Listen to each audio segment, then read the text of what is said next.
How many died today? People die and Yuna dances. When will she stop dancing? When will it stop? Yuna won't stop dancing, not until Sin is gone. Oh, hey there. Don't mind me. I'm just watching a funny video. Anyway, ever think about Tomodachilife?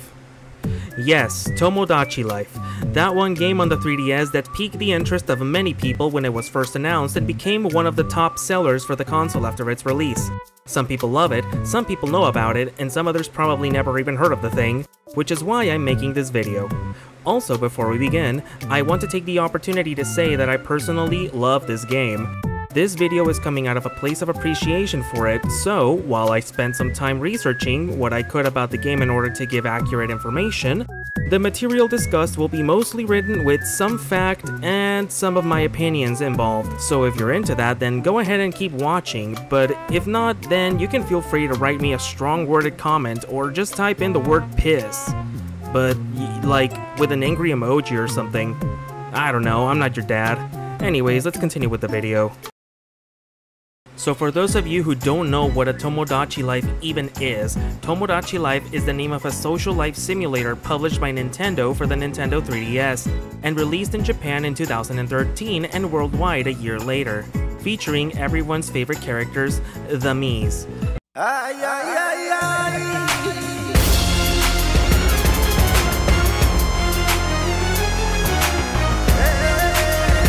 Miis take the role of islanders, the people who will live on your island and interact with each other and you, the player, and they go about their daily lives building friendships, falling in love, asking you to solve their petty first world problems, and getting into very silly situations while you act as an outside observer for the most part.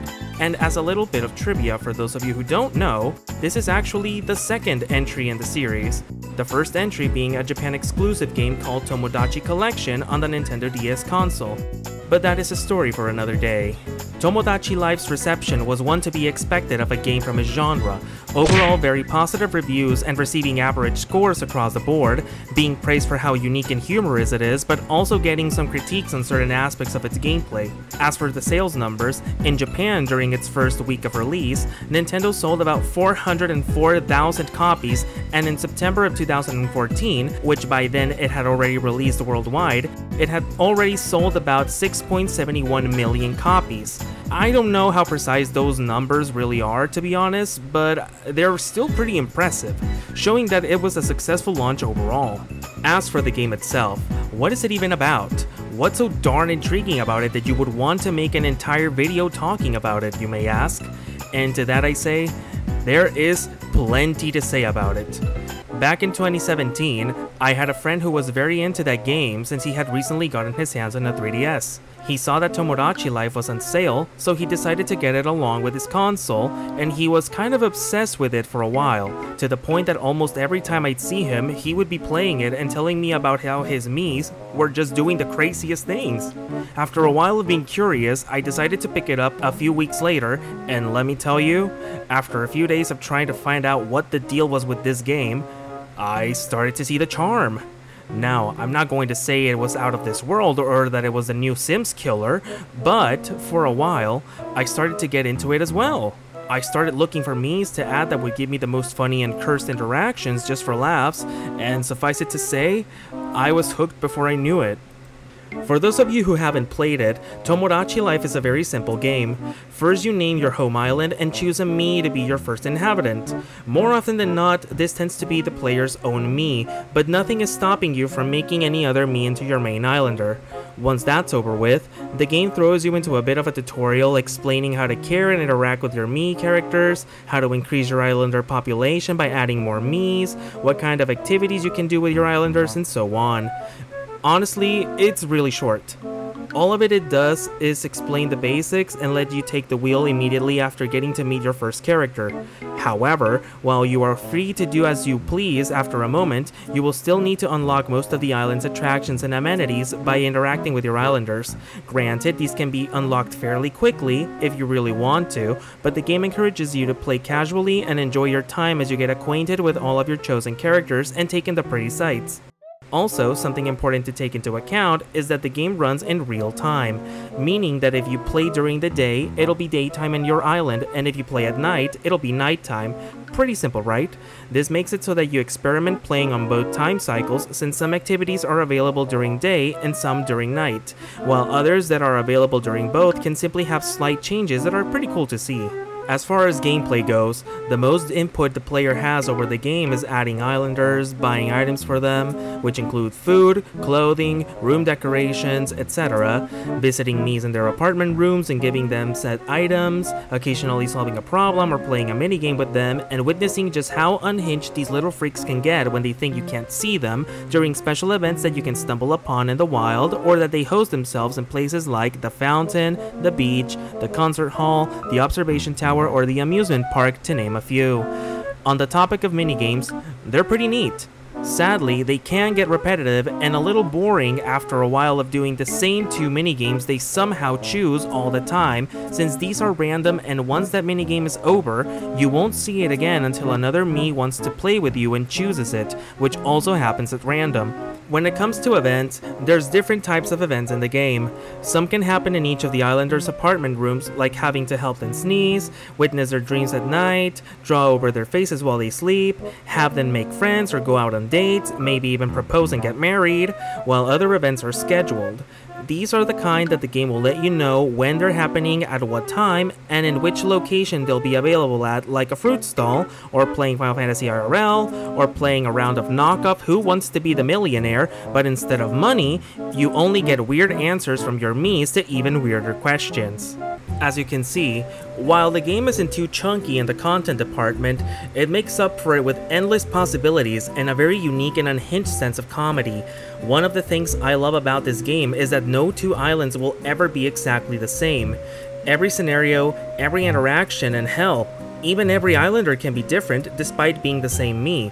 Not to mention that even when you're not actively interacting with them, your Miis can still do their own thing around the island, and I think that's a really nice touch actually, since it gives them a sense of uniqueness, like they're actually alive and living their own little lives in the island. The way this game is programmed to do the most random stuff with what you have in it can trigger very comedic interactions among your characters that can honestly have lots of meme potential too, promising you many laughs every time you get back to playing it.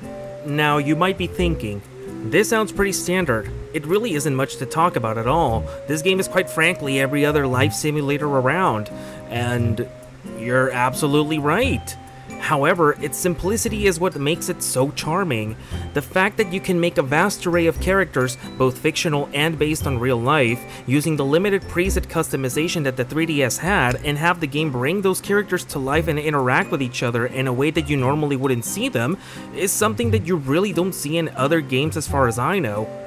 It's this very same charm that won the hearts of many, to the point of gaining a bit of a cult following too, and also paving the way for other games like the now defunct Miitomo app, which was more of a social network rather than a game in itself, and then got canned for,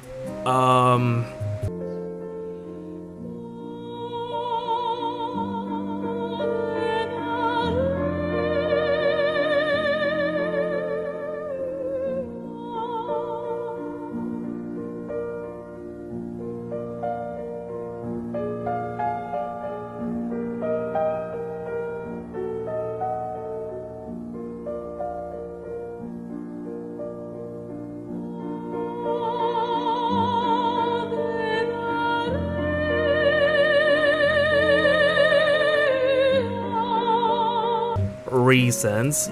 And Miitopia, which also came out on the 3DS originally and actually embraced that silly demeanor, cranked it up to 11, and then improved on it to the point that it got an HD remaster for the Switch a few years later. Of course, this might not be the whole reason, since charm can only carry a piece of media so far, be it a show, a movie, or a video game. I think another reason why Tomodachilife is actually as popular as it is, it's due to one simple thing that you would not have expected. The Miis. Yes, you heard it right. They have been here since the rise of the newer generation of consoles, and they have left their footprint on most of the media they made contact with for many years.